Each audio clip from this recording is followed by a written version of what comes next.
한 주간도 잘 지내셨습니까? 네.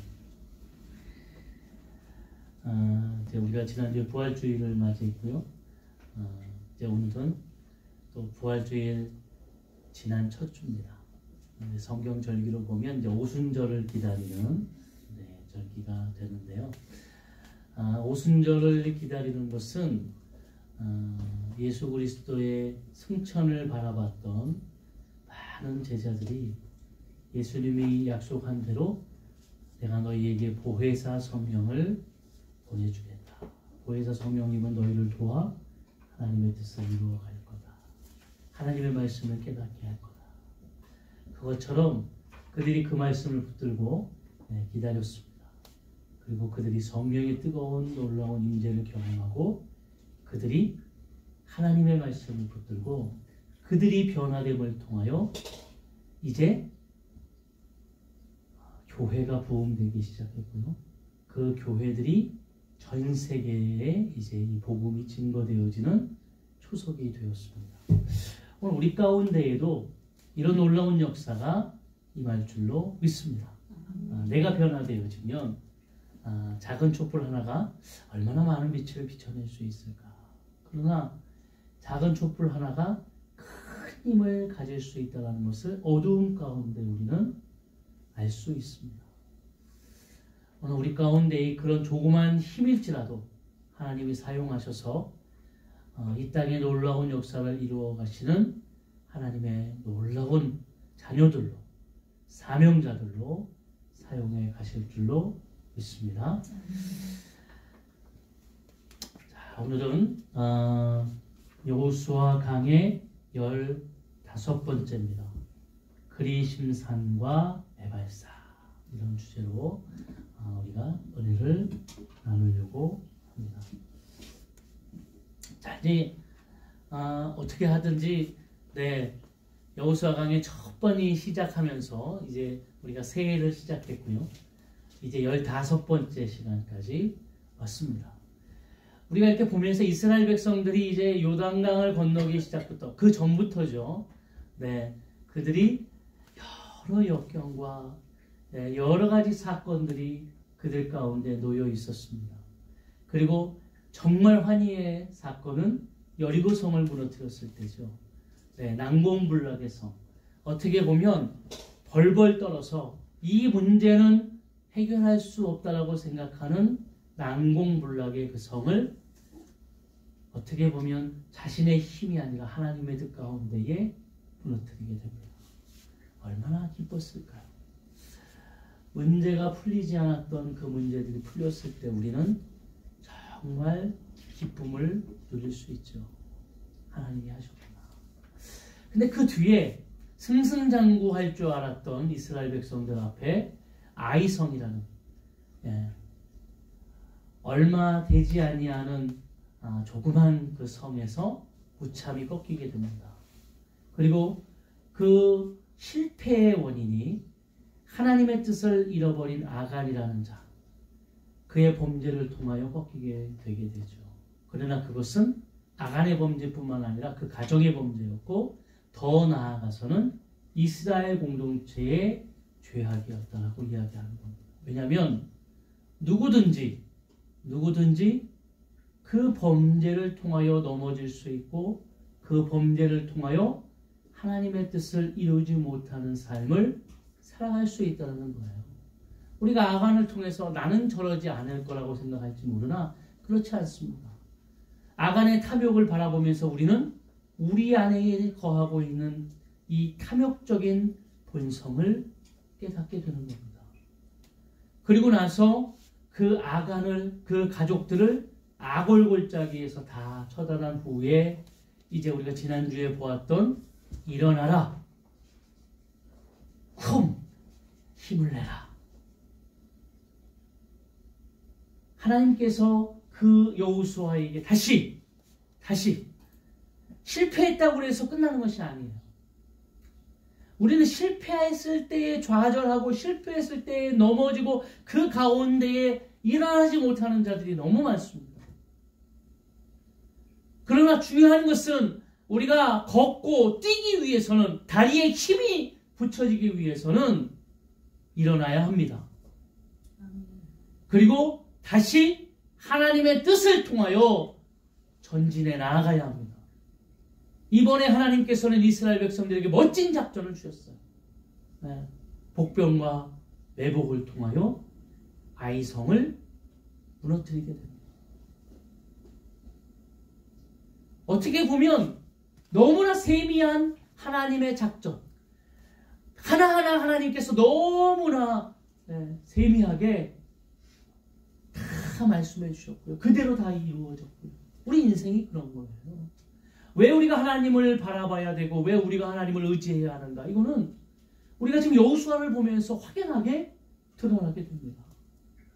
우리의 삶의 주관자 되시는 하나님은 오늘도 주무시지도 아니하시고 우리의 삶을 인도해 가시는 줄로 믿습니다. 어쩔 때요, 우리가 주님을 인정하고 바뀔 때, 주님 앞에 모든 것을 내어놓고 나아갈 때, 내가 무엇을 해야 합니까? 어디로 가야 합니까? 매일 똑같은 삶을 살아가는 것 같지만 우리 삶 가운데 이루어지는 놀라운 삶을 통해 하나님 앞에 묻는 겁니다. 그리고 주님 앞에 교제하는 거죠. 제가 옛날에 성령님 안녕하세요, 이 베니엔이라는 그 목사님이 쓴 책에 보면, 제가 책을 보면서 야, 이렇게 해야 되나 할 정도로, 뭐 쉽게 얘기하면 그런 얘기예요. 버스를 탈 때 오른발부터 가야 합니까? 왼발부터 가야 합니까? 뭐 이런 거 사소한. 버스를 타고 이렇게 오른손으로 그 손잡이를 잡고 가다가 물어요. 하나님, 성령님, 제가 오른팔이 너무 아픕니다. 왼팔로 해도 될까요? 네, 그럼 왼팔로 잡겠습니다. 오른팔로 하고. 그러니까 이런 것이 제가 보면서 야, 너무 이거는 이 정도로 해야 되나? 그러나 그 가운데의 중심은 뭐냐면 사소한 거 하나하나라도 주님과 내가 동행함으로, 성령 하나님과 동행함으로 내가 인정하고 붙겠다라는 거죠. 붙겠다. 근데 그것이 정말 우스워 보이지만 그렇게 사소한 것 하나하나 묻다 보면 우리의 인생의 하나하나를 결정할 때에 우리는 자연히 묻게 되는 거예요. 자연. 사소한 거 우리가 묻지 않더라도 우리 인생의 여러 가지 갈래와 여러 가지 선택의 순간에 우리가 묻게 되는 거예요. 그 기도하는 거잖아요. 주님 앞에 맡기고 기도하는 거죠. 우리는 여호수아를 통하여 이렇게 우리의 인생이 무엇인가를 돌아보는 모습을 우리가 깨닫게 됩니다. 오늘 본문의 말씀은요, 이제 전진했던 이스라엘 백성들 앞에 그들의 이 뒤안길, 우리가 지금까지 왔던 길을 돌아보는 어떤 하프타임? 뭔가 조금의 쉼, 다시 한번, 이것은 그냥 주저앉아서 쉬라는 얘기가 아니라 앞으로 전진해 나가야 될 그 앞길을 가기 전에 다시 한번 재정비를 하라는 그런 시간입니다. 그래서 오늘 본문의 말씀은 30절 우리 한번 읽어볼까요? 그때에 여호수아가 이스라엘의 하나님 여호와를 위하여 에발산에 한 제단을 쌓았으니, 자, 이 에발산은요 어디에 있냐면 세겜 땅에 있습니다. 세겜 땅. 네. 이스라엘 백성들이 이제 요단을 건너서 세겜 땅까지 왔습니다. 네. 우리가 여행을 할 때요, 여행을 할 때 뭐 이런 말들이 있잖아요. 저도 그 예발을 드리긴 했는데, 여행을 할 때 보면 어떤 사람들은 아무 목적도 없이 여행하는 사람들이 있어요. 그냥 시키는 대로. 편하긴 합니다만 그 여행이 뭔지를 잃어버리는 거죠. 그리고 어떤 사람은 그 여행을 하는데 그냥 시키는 대로 하라고는 하고 관심이 없어요. 근데 어떤 사람은 그 여행이 무엇인지, 목적은 무엇인지 항상 뚜렷하게 내가 왜 이 여행을 하고 있는지를 깨닫고 가는 사람들이 있다는 거죠. 근데 그 여행을 우리가 할 때에 내가 왜 이 여행을 떠났지? 하고 그 목적을 우리가 분명히 깨닫게 되어지려면 첫 번째 내가 첫 발을 내딛었을 때에 목적을 깨달으면 됩니다. 오늘 이스라엘 백성들의 이 여정을 이렇게 보면서 이제 세겜 땅에 오게 되어지고 이 세겜 땅에서 단을 쌓고 에발산에서 이제 예배를 하게 됩니다. 근데 이것을 보면서 한 사람이 떠오르지 않습니까? 저는 이 말씀을 보면서 아브라함이 떠오르는데요. 하나님이 정말 어떻게 보면 하나님을 잃어버렸던 아브라함의 삶 가운데에 하나님이 나타나셔서 너는 본토 친척 아비 집을 떠나 내가 너에게 지시할 땅으로 가라. 이 하나님의 명령 한마디에 아브라함이 이제 본토 친척 자신의 고향을 떠나서 하나님의 명령대로 가나안 땅으로 약속의 땅으로 나아가게 됩니다. 그리고 잠시 그가 요단강을 건너지 아니하고 하란에 잠시 머물렀을 때에 아버지 데라가 죽게 되어지죠. 이 데라의 이름은 우연치 않게 지체하는 자 이런 뜻이에요. 그리고 데라가 죽은 후에 이제 그는 다시 요단강을 건너서 하나님이 약속한 땅 가나안 땅으로 가게 됩니다.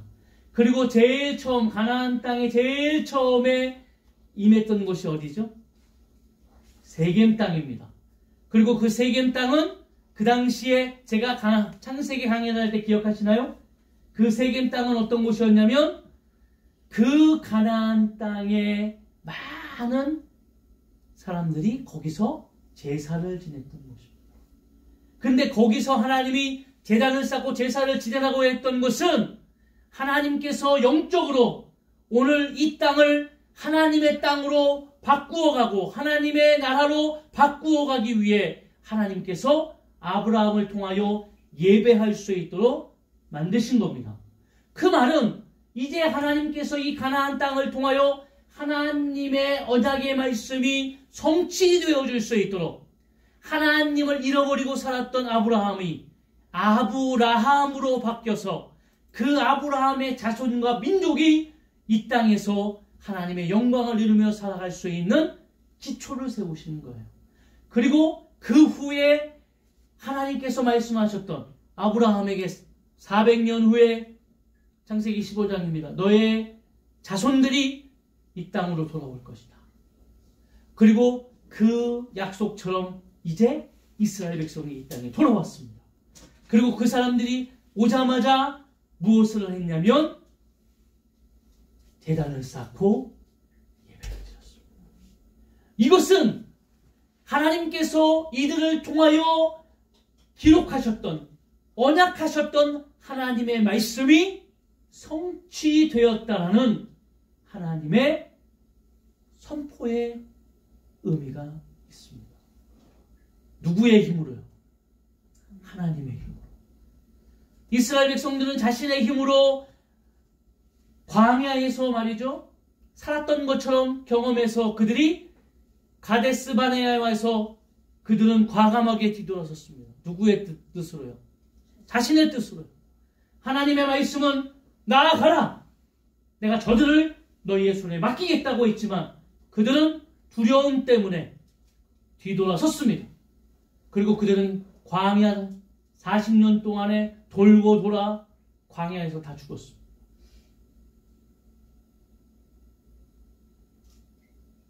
우리 인생은요, 우리가 원하는 대로, 우리가 뜻하는 대로 되어지지 않는 것이라는 것을 우리는 살아가면서 나이가 점점 들면서 경험케 되어지죠. 깨닫게 되어집니다.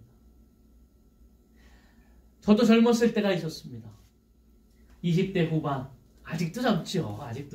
아직도 젊어요. 우리 어머니들을 보면 아직도 젊습니다. 그런데 제가 인생을 살아보니까요. 네. 그러잖아요. 네.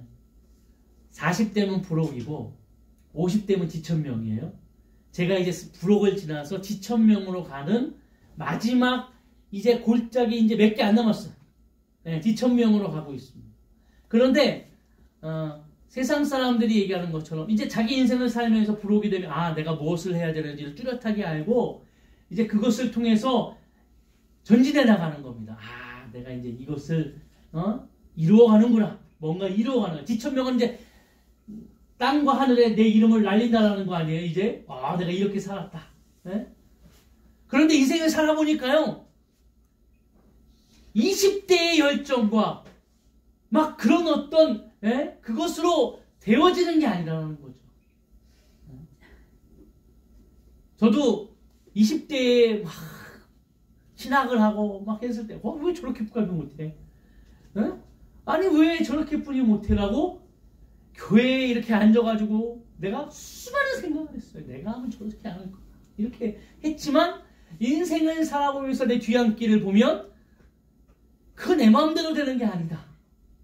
내 마음대로 되는 게 아니다. 우리는 연약하고요. 얼마나 많은 숱한 잘못된 판단과 잘못된 모습들이 우리의 인생에 얼마나 많이 있는지 몰라요. 이스라엘 백성이 가데스 바네아에서 과감하게 아니에요. 내가 마음대로 살 거예요. 내 멋대로 살 거예요라고 하는 그 인생의 잘못된 그 조각조각들이 내 삶 가운데 얼마나 많이 있는지 몰라요. 그것 때문에 우리는 숱하게 좌절하고 그것 때문에 아파하고 이랬던 찢겨진 그런 우리의 어떤 인생의 뒤안길이 숱하게 있다는 거죠. 그런데 그러면서 우리가 느끼는 게 뭐냐?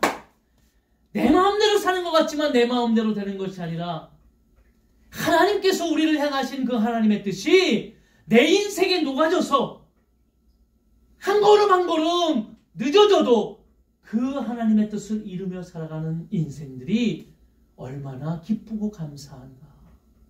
이거를 경험하게 되는 겁니다. 그래서 제가 이 말씀을 증거하면서 갑자기 이렇게 생각을 했어요. 우리 신학교 이렇게 신학 전공하면서 교수님이 대형 교회에서 큰 목회하는 목사님들 성공했습니까? 그럼 우리 성공했죠. 시골에서 농촌에서 어촌에서 지금도 몇 명 안 되는 그런 성도들을 데리고 목회하시는 목사님들 성공했습니까? 대답을 못했어요. 성공이라는 잣대가 우리는 어떤 숫자적이거나 인간이 바라보는 가치의 성공이 기반되어지는 거죠. 저도 그랬어요. 저도 기도할 때에 뭐라고 기도하냐면 하나님 정말 1000명이 1000명 그런 되어지는 그런 교회에서 우리 어머니는 더 한술 더 떠서 세계를 다니며 말씀을 증거하는 아직도 뭐 인생 끝난 거 아니니까 그런 목회자가 기도하는데 우리는 그렇게 바라보는 거죠. 그런 우리의 기도 속에 아니 농촌에서 지금 목회하는 그 목사님들이 성공했다라고 할 수 있을까? 근데 그 교수님이 한마디 했어요. 여러분 그 목회자 한 사람 때문에 지금도 하나님의 복음 때문에 기뻐하고 하나님의 복음 때문에 인생을 살아갈 수 있는 많은 사람들 또 그 목회자 한 사람 때문에 그 변화를 받아서 그 한 영혼이 백을 이루고 천을 이룰 수 있는 놀라운 하나님의 영광을 이루는 사람으로 자라났을 때에 성공한 겁니까? 실패한 겁니까? 그러면서 들었던 사람이 인도의 선교사 썬다싱이었습니다. 썬다싱은 굉장히 인생을 살아가면서 한 제자만을 키웠어요. 한 제자를 정말 올바로 키웠습니다. 근데 그 제자를 통하여 놀라운 복음의 폭발이 이루어져요. 우리 가치가 그렇다는 거죠. 우리 가치가. 그러니까 중요한 것은 우리는 자꾸 이런 마음으로 바라보기 때문에 우리가 지금 잘 살고 있느냐, 성공했느냐, 이것을 숫자의 노름으로 자꾸 판단하려고 그러는 거예요. 너 잘 살고 있어? 부자야?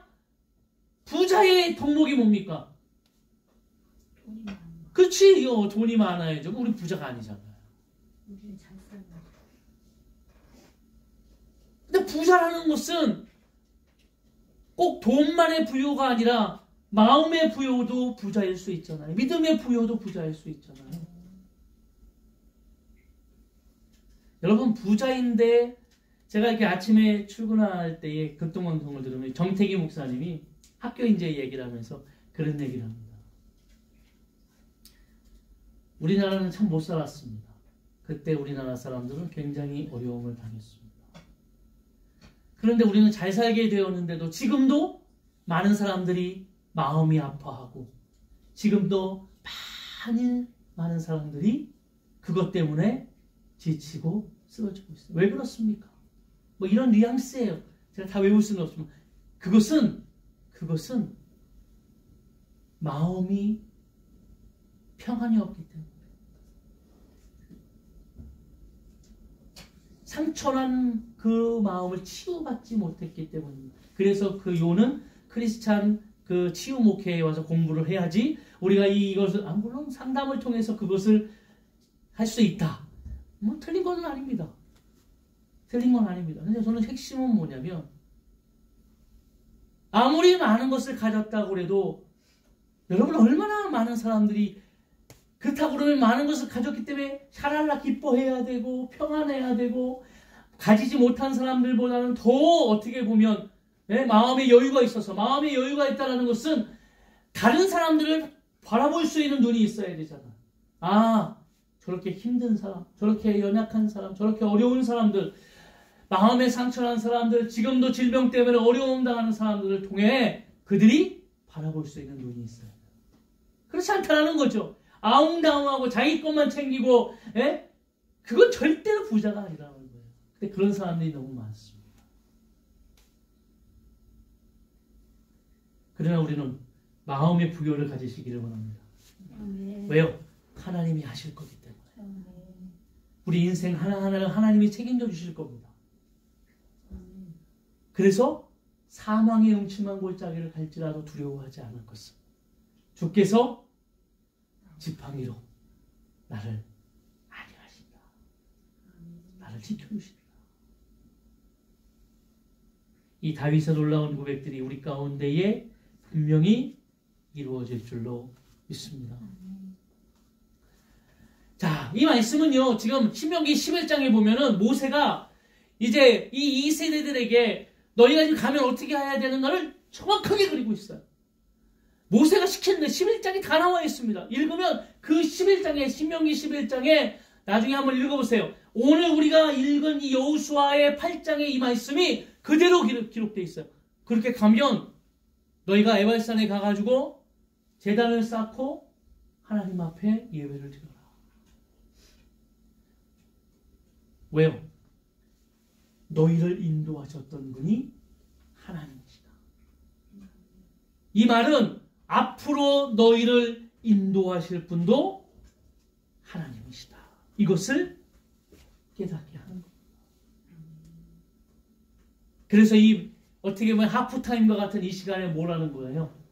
다시 한번 인생의 뒤안길을 보면서 우리 인생을 이렇게 살게 하셨던 분은 주님이시구나. 이거를 다시 한번 깨닫고 그래서 앞으로의 모든 인생도 어떻게 살아가라고요? 주님께 맡기고 주님을 의지함으로 살아가라는 얘기예요. 우리가 잃어버렸던 삶의 모습이잖아요. 예전에는요 이런 하프타임이 많았잖아요. 부흥성이 옛날에 그렇게 심령대 부흥회 일이 되게 많았어요. 말씀 사경회 뭐 이런 게 많았거든요. 교회들마다. 그래서 담임 목사님들한테 듣지 못하는 사실은 그 부흥회 인도하시는 목사님들은 어떤 주제를 가지고 그 성도들이 잃어버렸던 어떤 그 말씀의 어떤 뜻을 다시 한번 파헤치는 거예요. 잃어버리고 살면 안 된다. 다시 한번 깨달아야 된다. 이거거든요. 우리에게 놀라운 하나님의 역사가 분명히 임할 줄로 믿습니다. 자, 그러면서 31절 이는 여호와의 종 모세가 이스라엘 자손에게 명령한 것과 모세의 율법책에 기록한 대로 쇠 연장으로 다듬지 아니한 새 돌로 만든 제단이라 무리가 여호와께 번제물과 화목제의 불을 그 위에 드렸으며. 자, 오늘 모세에게 명한 대로 하는 거예요. 모세에게. 그런데 뭐라고 이 제단을 쌓을 때 어떤 제단을 쌓으라고요? 쇠연장으로 다듬지 아니한 새 돌로 만든 제단. 예. 왜 이렇게 이야기했을까요? 왜 이렇게 이야기했을까요? 쇠연장으로 다듬지 않았기 때문에 자연적인 돌로 쌓게 되면 어떤 모습일까요, 제단이? 우퉁우퉁 삐뚤빼뚤 이런 제단일 겁니다. 왜 하나님께서 이렇게 만드셨을까요?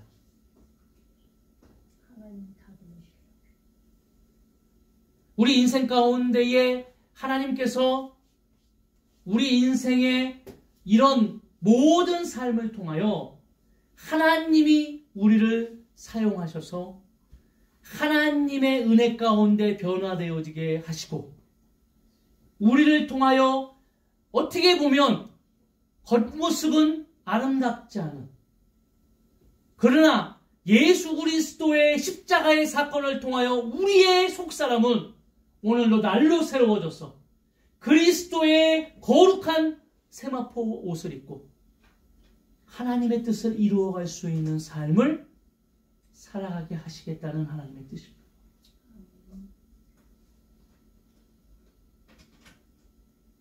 그러면서 또 하나는 어떤 의미를 가지고 있냐면 겉의 모습을 통하여 겉모습만 화려하게 꾸미는 그런 예배가 아닌 마음과 중심이 담겨진 예배를 하나님께 드리라고 하는 거죠.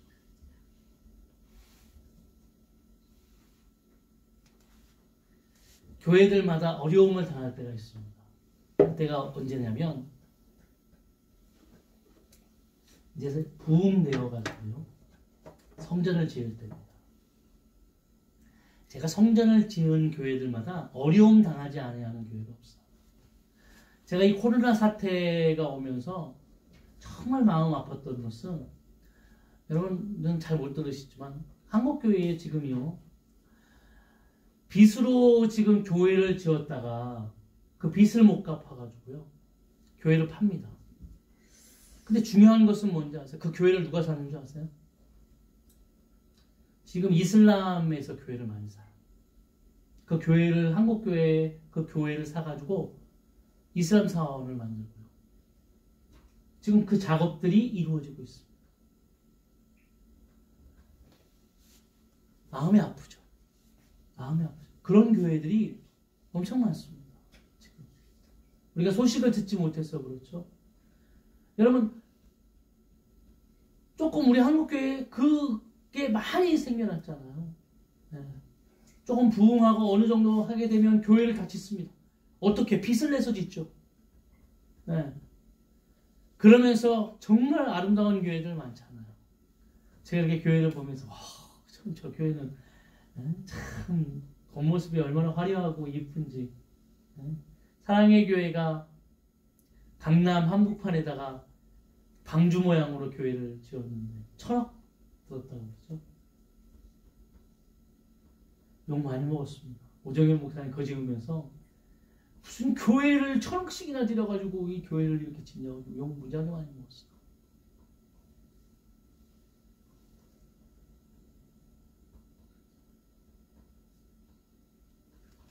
교회의 그 화려함처럼 그 안에 예배 드려지는 그 모습도 거룩하고 하나님께 드려지는 그 열정과 하나님을 향한 사랑의 진실한 고백들이 그 교회에 담겨져야 될 줄 믿습니다. 우리도 마찬가지예요. 겉모습만 치장하고 참 정말 예쁜 모습으로 말이죠. 교회에 나와 앉아있지만 내 안에서는 지금도 하나님 앞에 나아가지 못하고 마음은 요동하고 딴 시간으로 딴 것에 내 마음은 뺏겨 있고 이런 모습들이 너무나 많이 있어요. 너무나 많이 있어요. 제가 목동에 있으면서 청년들도 가르치고 학생도 가르치고 장년들도 하면서 너무 가슴이 아픈 거는 여러분 목회자들은 강단에 있으면 다 보이거든요. 말씀을 증거하고 있으면 제가 다 쳐다보잖아요. 저도 이렇게 다 쳐다보면서 하거든요. 설교를 하면 저는 설교문을 읽지 않고 쳐다보면서 설교를 하기 때문에 다 쳐다봐요. 그러면은요, 학생애들은 그나마 그것이 나타나요. 뭐 하고 있어요? 머리 숙이고 거기 있어요. 다 핸드폰 하는 거예요. 조는 애도 있어요. 예배 시간 1시간. 설교는 20분. 학생의 설교 길게 못하니까 20분. 15분에서 20분 설교하는데 졸고 있어요. 와, 정말 화가 나지만 어떻게 얘기할 수가 없고. 왜냐면 막 걔네들은 새벽 2시, 3시까지 공부를 하고 그리고 교회에 오는 거예요. 다 애들이 그래요. 그러니까 막 애들이 잠을 못 자니까 막 안쓰러우면서도 너무 답답하고 시험 딱 되면은 애들이 안 나와요. 시험 기간 한 2주 전부터 애들이 안 나와요. 그냥 이해해요. 다. 정말 놀라운 사건은 뭔지 아세요? 시험 한 달 전부터 그 옆에 우리 교회 옆에 있는 커피숍이 막 바글바글합니다. 막 아줌마들 엄마들이 막 그 옆에 스타벅스부터 시작해가지고 막 저희 커피숍이 엄청 많았거든요. 교회 옆에 꽉 차 있어요. 제 커피 좀 한 잔 먹으려고 먹기를 가면은 아줌마들이 앉아 있어요. 근데 시험 한 달 전에 커피숍이 다 비어 있어요. 애들 시험 한 달 전부터 엄마들이 안 나와요. 중요한 것은 그렇기 때문에 신방도 받지 않습니다. 제가 목동에서 시험 한 달 전부터 신방을 하려고 그러면 전화를 해가지고 집사님 저 시험 기간이 됐어요. 시험 기간이 얼마나 대단한지 모르지만 전화를 안 받아요. 시험 또 신방을 안 받아요. 그러다가 정말 놀라운 사건은 뭔지 아세요? 갑자기 갔는데 아줌마들이 또 볼 때처럼 막 와거라 그래. 시험 끝난 겁니다. 시험이 끝나는 날과 동시에 다시 돌아와요.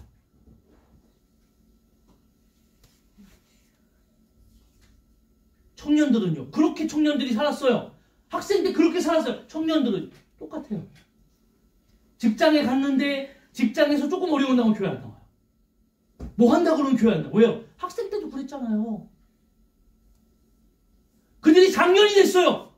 그러면 막 갑자기 빠바방 하고 뭐가 생기나요? 아니요. 뭐 회사에서 야유회 등산 뭐 어디 다 빠져요. 집 사고 뭐 그다음부터 얘기하지 않겠습니다. 너무 부끄러워가지고 더 이상 얘기할 수가 없어요. 다 빠져. 그래놓고 12월 마지막에 되면은 들이밀고 뭐라고 하냐면 축복해 주세요. 이렇게. 목사가 축복해 주는 겁니까? 하나님이 축복하는 겁니다. 하나님이 다 알고 계시는. 겉만 번지르한 그러면서 말이죠. 앞에 나가서는 굉장히 거룩하게 뭐 성경책만 옆에 끼고 앞에 나가서 말이죠. 말만 잘 천상유수처럼 잘한다고 그게 거룩한 건가요? 중심이 바뀌어야 돼요. 다듬지 아니한 것으로 하나님이 우리의 진정한 진심이 담긴 중심이 담긴 예배를 받으시겠다. 그러면서 화목제물과 번제를 하나님 앞에 드리게 됩니다. 피해 제사, 번제는 피해 제사가 피해 제사를 드리게 되죠. 다시 한번 우리가 주님 앞에서 은혜를 입습니다. 정말. 그러면서 이루어지는 게 뭐냐면, 자 이제 그 뒤에 32절 여호수아가 거기서 모세가 기록한 율법을 이스라엘 자손의 목전에서 그 돌에 기록하며 33절 다 같이 읽습니다. 온 이스라엘과 그 장로들과 관례들과 재판장들과 본토인뿐만 아니라 이방인까지 여호와의 언약궤를 맨 레위 사람 제사장들 앞에서 교회의 좌우에 서되 절반은 그리스도산 앞에 절반은 에발산 앞에 섰으니 이는 전에 여호와의 종 모세가 이스라엘 백성에게 축복하라고 명령한 대로 함이더라. 자, 그들이 이제 두 때로 나뉘어서 가게 되어집니다. 그 두 때로 나뉘어서 가게 되는데 한때는 그리심산에 가고 한때는 에발산에 갑니다. 네, 6지파씩 나누게 돼요. 시므온, 레위, 유다, 이사갈, 요셉, 베냐민은 그리심산에 가고요. 루벤, 갓, 아셀, 스불론, 단, 납달리는 에발산에 갑니다. 그런데 그리심산에 가면은 뭐를 외치냐? 축복합니다. 축복. 에발산에서 뭐 하냐? 저주합니다. 이게 어디 나와 있냐면 신명기 28장에 나와 있어요. 신명기 28장에 이 내용이 27장에 나와 있습니다. 27장에 뭐라고 되어 있냐면 12절 13절에 보면 너희가 요단을 건넌 후에 시므온과 레위와 유다와 이스라엘과 요셉과 베냐민은 백성을 축복하기 위하여 그리신산에 서고 13절 루벤과 gad과 아셀과 스불론과 단과 납달리는 저주하기 위하여 에발산에 서고 이렇게 되어 있어요. 네. 그러면서 그리신산에서는 축복을 합니다. 에발산에서는 저주를 해요. 근데 거기서 뭘 낭독하냐면 율법을 낭독합니다. 율법을. 그리고 마지막에 율법을 낭독하면서 모든 이스라엘 백성들에게 뭐라고 얘기하냐면 너희들은 아멘, 아멘, 아멘 하라고 합니다. 왜 그렇게 할까요? 그러면서 모세가 신명기 28장, 우리가 잘 아는 28장을 기록합니다. 28장 아시나요?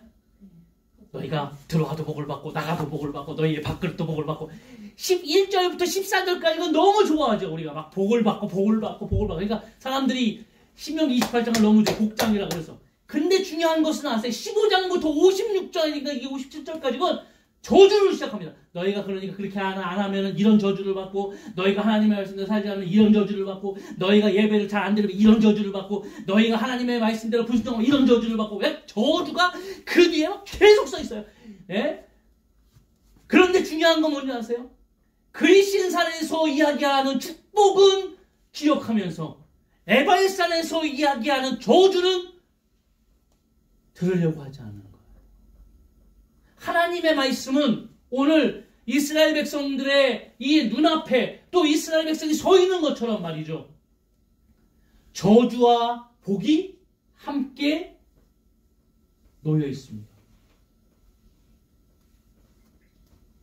그래서 신명기 30장 우리 다 같이 한번 읽어봅시다. 신명기 30장 19절 20절.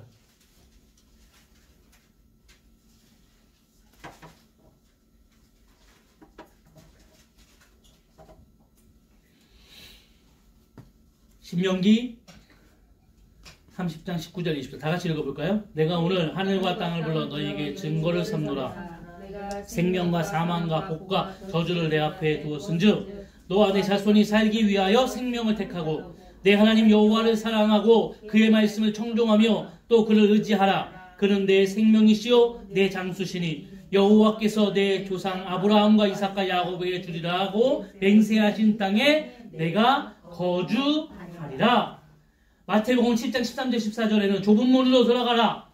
멸망으로 인도하는 문은 크고 그 길이 넓어 그리로 들어가는 자가 많고 생명으로 인도하는 문은 좁고 길이 협착하여 찾는 자가 적으니라.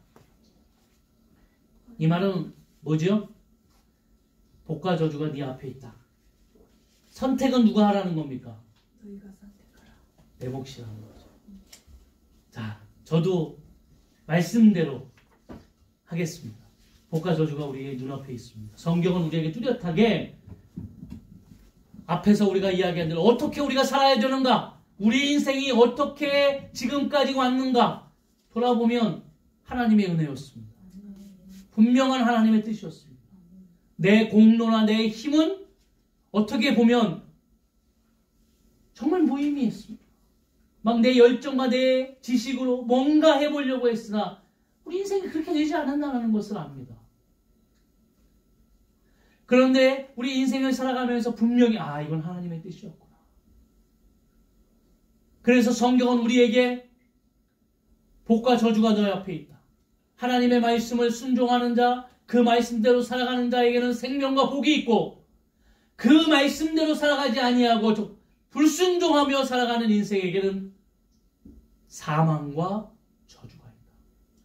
이것을 선택을 너희에게 하나님이 주실 겁니다. 무엇을 선택하시겠습니까? 그리신산과 에발산. 제가 사실은 오늘 성경에 에발산이 나오잖아요. 여러분, 이 하나님의 마음에 왜 하나님께서 이 번제를 드릴 때에 그리신산에서 드리지 아니하고 에발산에서 드렸을까요? 네, 오늘도 불순종해, 오늘도 그 저주와 사망 가운데 있는 자들에게 예수 그리스도의 십자가의 그 사랑과 은혜는 생명과 복으로 옮겨질 수 있는 놀라운 은혜로 작용되어지게 됩니다. 저주가 뿌려지고 있는 개발산의 그 가운데에 하나님께 예배하고 나아감을 통해 오늘도 우리는 실패할 수 있고 넘어질 수 있고요. 오늘도 우리는 어리석고 잘못된 삶을 살아갈 수 있습니다. 그때에 다시 한번 무엇을 바라보라? 말씀과 주님의 십자가의 은혜를 바라보라. 그 말씀은 오늘도 우리를 통하여 놀라운 변화를 이끌어갈 것입니다. 내가 변하게 되어지면, 혹시 오늘 주보 말씀을 읽어보셨나요? 한번 읽어보십시오. 내가 변하게 되어지면 교회가 변하게 될 수 있습니다. 교회는 목사의 힘으로 되어지는 건 아닌 것 같아요.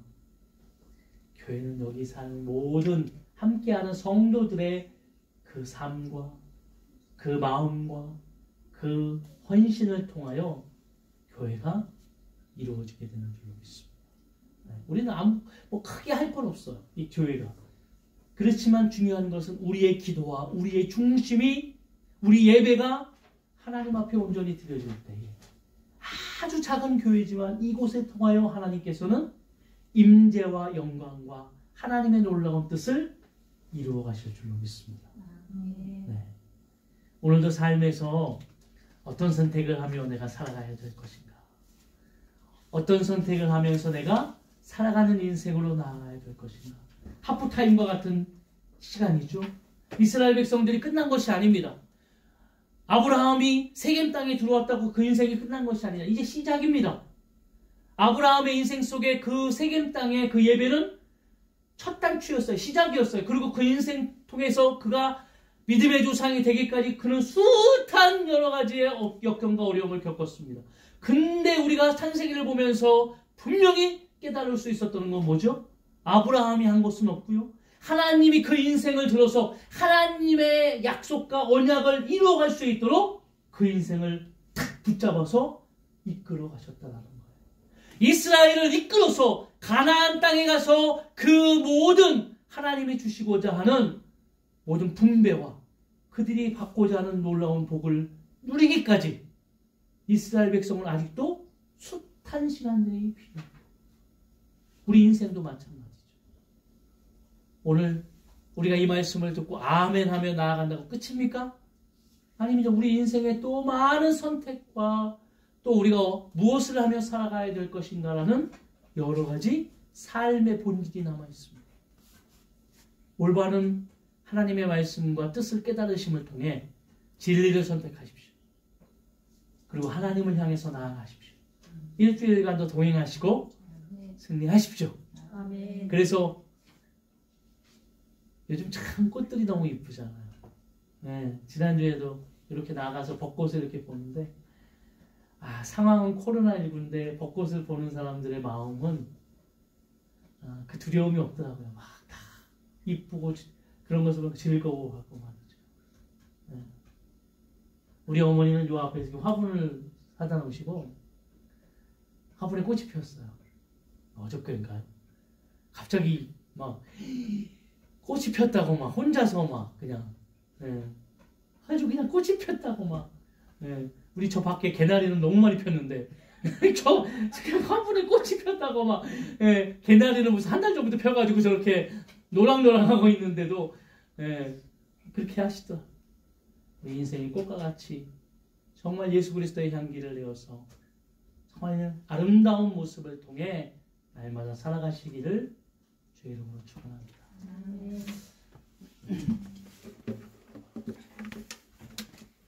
우리 시간 이 산지를 내게 주셔서 우리 하나님의 말씀을 우리가 깊이 묵상하며 결단하며 살아가겠습니다.